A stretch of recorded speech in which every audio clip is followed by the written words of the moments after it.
Yo, what's good, fam? It's your boy, Una Librado. So I got like 10 minutes to record this video, so I'm gonna try to get my point across, you know what I'm saying? So let's go. So I'm now reaching the halfway mark since I first posted my video about, you know, my struggles with pornography, right? And I'll put the link in the description box below if you want to go watch that in case you haven't watched it. And I really wanted to make this video because I read something really interesting, an analogy actually, that I wanted to share with you guys. With addiction, you know, in my case, pornography addiction and lust addiction and social media addiction, it's sort of like a relationship with an ex-girlfriend. You know, we had great times together. We had, you know, enjoyable and pleasurable times together, right? There was times when I really looked forward with the moments that we could be alone, right? But unfortunately, those times also brought on a lot of guilt, a lot of shame, a lot of regret. I mean, because if you're struggling with addiction, man, you know what I'm talking about. And I guess that's where, you know, you and I, as people who are trying to heal and as people who are trying to recover from any kind of addiction, in my case is maybe pornography and lust. In your case, it could be alcohol, it could be weed, it could be any kind of substance, right? And I guess what I'm trying to say to you, man, is you don't have to be in that relationship. We don't have to be in that relationship. We can choose to move on. We can choose to say, you know what, ¿sabes qué? Esto es malo. This is bad. I choose to follow Christ. I choose to live by His word. I choose to submit my life to Christ. I choose to pick up my cross and follow Christ. You know what I'm saying? I choose to deny this flesh. And I just wanted to say that because, you know, it's been 6 months since I posted that video. I think that's where I really started, you know, realizing, yo, you need to check yourself, homie. You need to check yourself. You need to get yourself back on track with Christ. That's just an analogy I wanted to make, man. And I just wanted to say that, man. You know, our addiction is like a dysfunctional relationship. You know what I'm saying? You're giving too much and not getting nothing in return. And I just want you to know, homie, that those kind of relationships are never going to work out. They never will, because you're always going to be codependent. You'll always be giving too much for little or nothing in return. Addiction doesn't give you nothing in return except more pain, more bad habits, and eventually leads us to a dead end, isolating ourselves and depression. So what I'm saying right now is, though, if you're struggling with addiction, stop and figure out and be real with yourself. Why am I doing this to myself? Why am I hooked on this? Get to the root cause.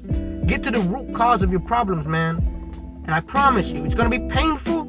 It's going to be heartbreaking. You're going to have to lose a couple people in your life. You're going to have to cut them off. You're going to have to stop talking to some people. But I promise you, man, once you cross that little hill of addiction, and once you get onto the other side, you'll realize that everything that you thought you couldn't handle, God is going to give you the strength. Everything that you thought you weren't meant to ever have or to achieve, God is going to begin to open doors for you. And I'm not saying that to be cheesy. I'm not saying that to be cliche. Nah, because I'm not saying that, man. I'm just saying that because I see a difference now. You know, a couple months ago, I was in a really dark place in my life. I really was. Some of y'all probably will never understand how dark of a place I was at. But to those who are really close to me, they know what's up. And I had everything I wanted to have currently in this stage of my life. You know, I got my own place. I got me vehicles. I got, you know, a job that provides everything I need. But somehow, some way, man, like I just felt so empty. I just felt so lonely. I just felt so, you know, miserable. Why? You know, I asked myself why, you know, and I realized what the root cause was. Because I was always constantly seeking people's validation. I was constantly seeking people's approval. I was constantly, you know, I never recognized, you know, the grudges I held against people. I never recognized and realized all that stuff I had, you know, just sitting in my heart. Not confessing my sins, my hidden sins to Christ, was what was holding me back. You know, what was causing me all this misery, you know what I'm saying? And for you, it may not be that, you know what I'm saying? It may be something completely different. It may be something totally different. But what I'm saying, though, is get to the root cause, man. And know that addiction is a dysfunctional relationship, man. You're never, ever going to get out of it until you tell it to its face, I don't need this. I don't want this. God has something better for me.